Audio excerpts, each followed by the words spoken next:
నూతనంగా ధర్మకర్తల మండలి ఏర్పాటు చేయబడింది.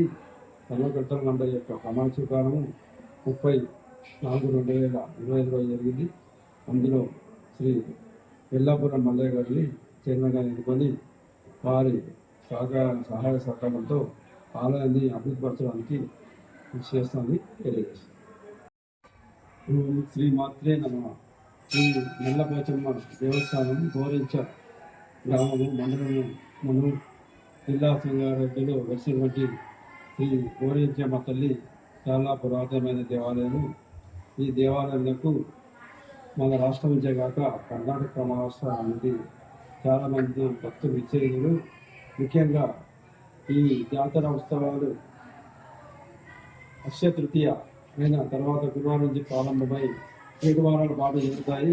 ప్రతి గురువారము, ఆదివారము భక్తులు అధిక సంఖ్యలో అమ్మవారి దర్శనం చేసి మొక్కులు చెల్లించి అమ్మవారి యొక్క ఆశీర్వాదం పొంది పునీతులు కావాల్సిందిగా భక్తులు కోరుచున్నారు.